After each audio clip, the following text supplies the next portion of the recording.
when I was a little boy, when I was 7 years old, growing up in the middle of nowhere, Florida, in a swamp, closest town was 30 miles away. The first thing that happened in the world that brought to bear to me that maybe things weren't always right, maybe things weren't always good, wasn't the Vietnam War. Because I was in the South, it was correct and just, and we were the warriors. It was the Biafra War. And I remember very distinctly thinking, this just isn't right. This isn't right. This is a great people. It is a great nation. There was a country. And then later when I learned, something most people don't know, that there is a plausible argument that democracy began in Igbo land. The very first written constitution on this planet was written by the Igbo people. The very first democracy that involved self-governance, that worked for everybody, not just the Greek wealthy, but everybody, was in Igbo land. And the very first democracy that permitted women leaders was in Igbo land. The West, Europe, we were still in the Dark Ages.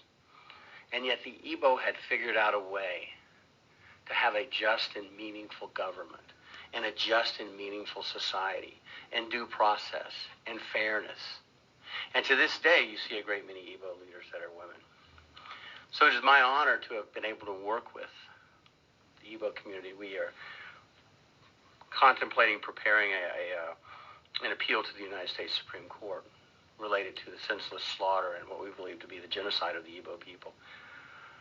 To bring this full circle, that has been going on since 2016, overseen by the APC. It's not ironic, it's not a coincidence, that the only APC governor in Igbo land is the one the Supreme Court just forced upon them. Not ironic, not a coincidence. Nigeria has just been placed with a visa ban, as everyone knows. That's not the United States picking on Nigeria. That is the United States seeing Nigeria, the Nigeria that exists now.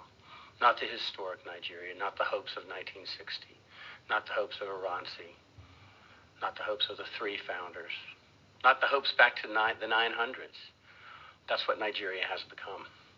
And unless it gets better, it of course is going to get worse.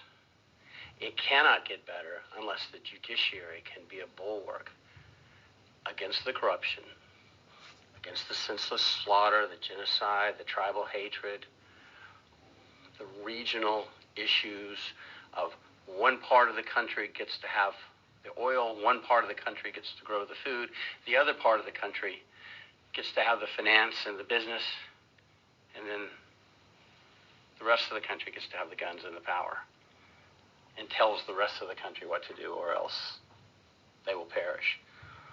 That's just the start.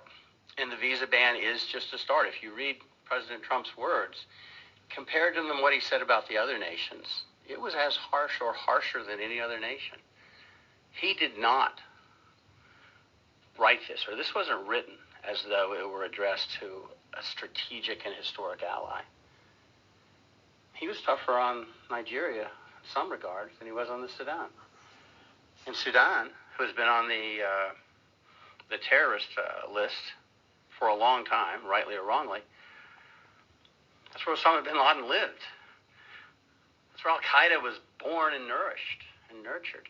And yet, if you look at the visa ban for people from the Sudan, it is hopeful. You can get off of this. In Nigeria, it is far more stern.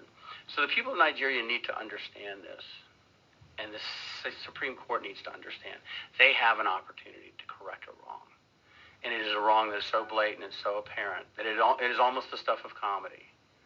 But it's gravely serious. It is very, very serious. That's really all that I think we have. We would probably like to open the floor to some questions. We have a handheld microphone if anyone would like to ask any questions.